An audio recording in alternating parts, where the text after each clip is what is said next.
Yan o, hanggang sa tumukod lang. Yan o. Diba? Yan. Ito yung sinasabi ko, hindi na smooth o. Ramdam na ramdam ko.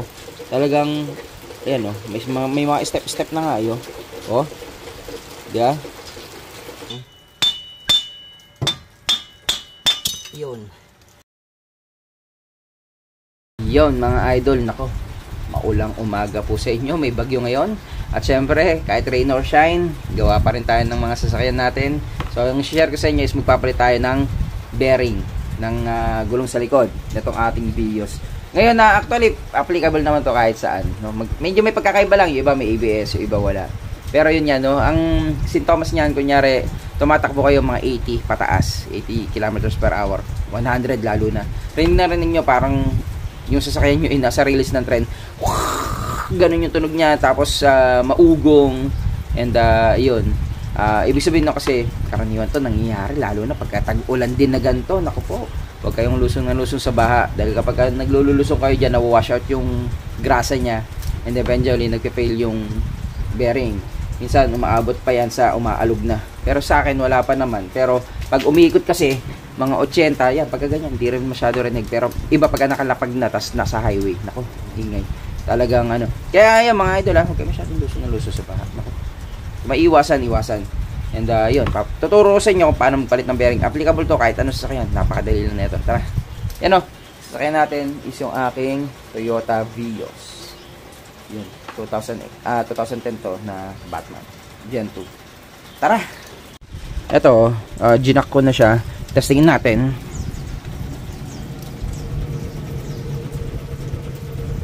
Ito hindi pa masyadong rinig. Siguro yung kabila. Pero kapag kasi nagpalit ka ng bearing niyan, no, nung hub, sabay mo na yung kabila. Laging dalawa.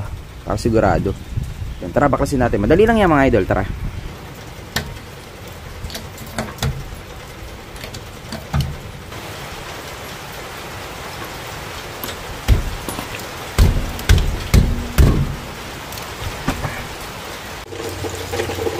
Okay, so sa pagtanggal nito, tanggalin nyo muna yung pagkaka-handbrake. Hindi po pwedeng naka-handbrake dahil mapipigilan tong drum, hindi nyo may lalabas. Ngayon, may tendency na mahirap tanggalin to. Bakit? Kasi minsan humukay na, di ba? Nandito yung brake lining yan, nando sa loob. Humukay na, pag humukay na yon, nakahoyo na yung pinaka brake shoe. Pagka nakahoyo na doon, kumbaga ito yung, ito di ba napudpud na, dapat pantayan na ganyan pagka siya napudpod, nagkakaroon ng bewang. Ngayon, ito yung brake shoe nyo. Nakaganyan yun Ngayon, hindi nyo matanggal kasi pag nire-release nyo, ito yung brake shoe, kumakalang na doon. No, ang gagawin nyo doon, mga idol, is yung tinatawag nilang adjuster sa likod, which is hindi adjuster yun Yun talaga, nilagay yung butas na yun. Ito. Yan. So, yung butas dito, which is, sabi yung butas na ito. Ito, rubber na to. Tanggalin nyo lang to, and then kuha kayo ng flat screw, tapos itulak nyo yung stopper, then ikutin nyo lang paluwag. Pagka naluwagan nyo yun, kakawala ng husto yung pinaka brake lining.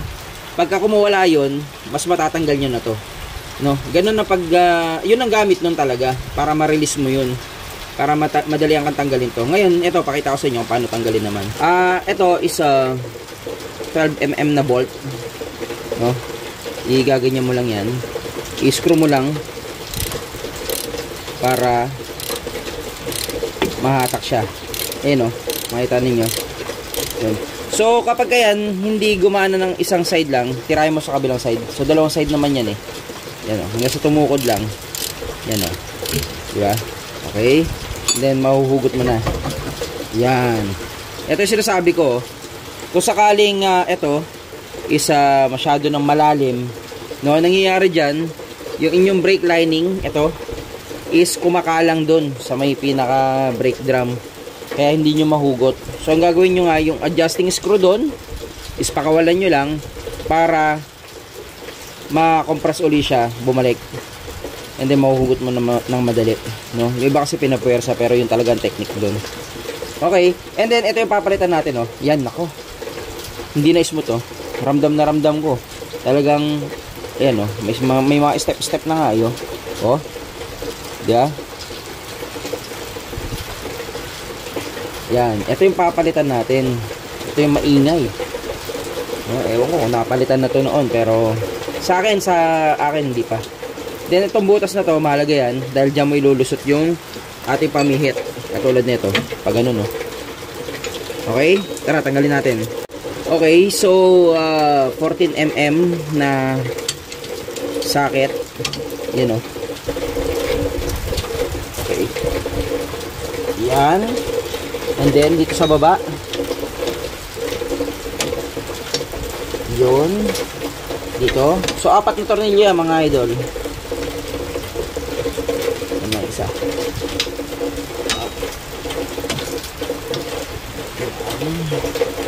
And then dito. Yun.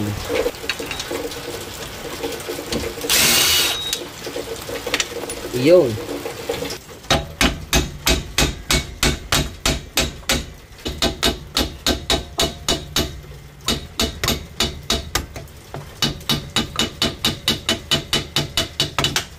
Yun.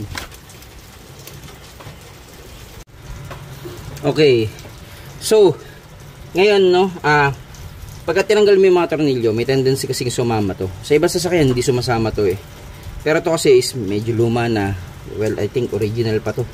So, gawin mo is, tirahin mo lang to na steel brush, itong part na to, para lumuwag siya. Then, konting WD-40, spray mo lang dito.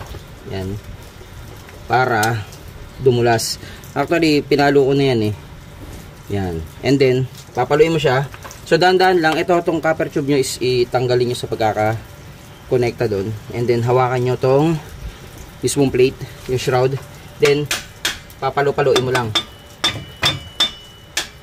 So, iwasan nyo lang na matiklop ng maigi ito kasi baka masira. So, gaganyanin mo lang. Yun. Okay. Ito yung binaklas natin. Yun, oh. Oh, ang ganit. Oh. May mga parang step-step na, oh. So, yung sabihin, hindi na umiikot na maayos. I think original to. Hindi pa napapalitan, never pa. So, ito yung bago nabili ko. Ayan, oh. Kung gusto niyo bumili na ito, mga idol, lalagay ko yung link dyan sa description tsaka sa pin comment. Mura lang. 1.4. Yun ang pagkakabili ko. Yan, oh. Bago siya. Na ganito. Okay. Yan. O, pagka ano, oh, ang ganda, oh. Smooth na smooth. Yan. Ito yung bago. 1.4. Ano na to, isang buo na to, sasalpak mo na lang. Sama lahat. Yung akin kasi isa Vios Gen 2 2010J 1.3J variant. So, wala tong ABS. No? Yung iba kasi, yung mga 1.5, yan, naka-ABS. Meron ka makikita dito may ABS. So, ingat lang. Yung akin walang ABS talaga. So, yung kunin nyo, pag may ABS yung sa inyo, yung may ABS. Okay, tara, install natin. Okay, so, eto mga idol, dito ko lang tinanggal yan. Usod mo lang. Huwag mo lang i-bend. Yan. Gusto, linisin mo na rin. No? Gusto, lagyan mo ng konting langis-langis para smooth ang pasok. Yan, linisin mo na rin to. And then, ito, syempre, no?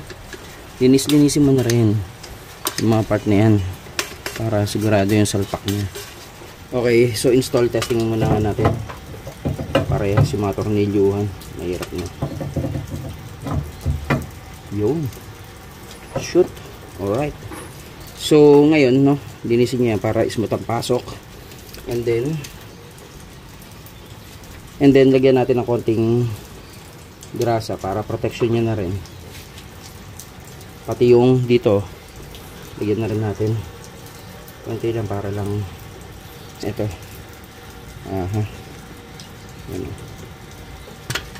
kanyang shroud, no? So I think yan, dapat smooth lang yan eh. Yan, oh. Yun, dapat ganun lang eh. Masyado masikip yung ano dahil bago, dapat hindi na mababaklas to eh. Hindi na aabot dapat sa ganun eh. Pero wala, nagkaganon, ewan ko kung bakit. Pero okay, install na natin. Yan, oh. So pwede mo na i-adjust ng pagganyan eh. Okay, Okay, para ma-align mo yung tornilyuhan nito, tsaka yung tornilyo mo sa likod, tsaka yung butas nito. Kailangan align sila eh. Kasi align na align.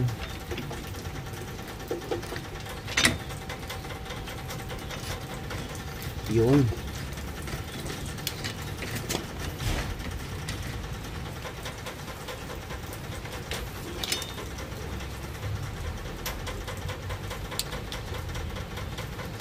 Align din naman dito.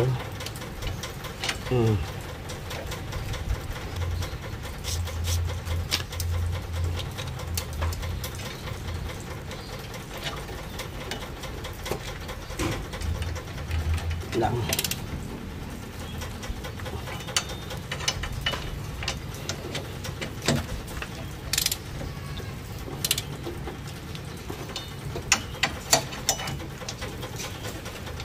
Then try ko maglagyan ng torque mamaya. Yun. Okay. So, higpitan mo na lang yan using yung torque na tama para sa kanya. Okay, so ang torque settings is 66 or 67 foot-pounds. So, ito na lang gagamitin ko espada dahil may pumitik ng aking itong aking antay dyan, torque wrench. Okay, so ito na lang gagamitin kong aking espada type. Ito yun. Kasi yung aking click type ay may pumitik. Naku po. Nawawala. Hindi ko makita. Anyway, 67. So, okay. Okay. 67. And then, dito muna.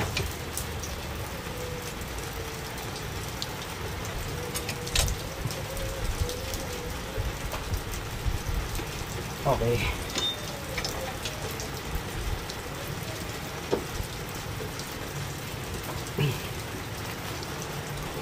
Okay.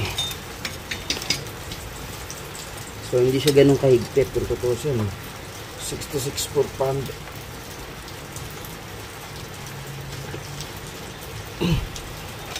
Okay. Mga idol, so 66 foot-pounds, then okay na ang lahat. Inspect nyo na lang din to. Well, nandito ko na lang din. Kapag manipis na mga lining, palitin na, palit, then linis, then install. Okay na yun. Goods na. Okay, goods na yan. And now, install tayo nito.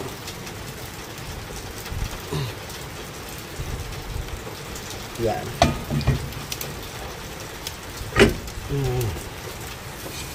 Alright. So, hindi mo naman kailangan na yan. Wala na yan, walang tornilyo yan. Iipitin na lang yan ng gulong talaga. Then, okay na. Sa mga gusto nga pala bumili ng wheel hub, nasa description yung link at sa pin comment natin. Click nyo lang, mura lang, 1.4. Goods na yan. You know, paikot nga. Oh, di ba? Walang katunog-tunog. Isa pa. So actually mga idol, iwasan nyo ma-stress to ha. Kasi kapag ka to na-stress ng gusto, baka magkasingaw. So ang gawin nyo is, actually is, ano nyo, pwede nyo tanggalin yan para ma-expose, para lumuwag to. Yan. Kasi kapag natanggal mo yan, mas makakagalaw na mas maayos dahil yung rubber, yun is talaga naglalaro. So try natin. Yan o. So ugutin mo lang yan para may laro siya o. Diba? Hindi siya ma-stress. Yan. Mas may laro yan. Yun o. Testing tayo ha. Sinubukan ko syempre yung bearing natin kung mag-iingay pa. Yan o. Pakipakita yan. Dito ako ngayon, NLEX. Yun. And takbo ko, ito is 90 ganyan. Naku, malaki syempre. Napaka-smooth. Wala na yung may ingay na tunog, yung parang rayless na sinasabi ko. Smooth lang. So sarap na ulit gamitin. So parang may kumpiyansa ka dahil ramdam na ramdam mo yung sasakyan mo. Nung nakaraan, talagang takbo ka ang bilis, maingay, nakakawala ng kumpiyansa. Ayos.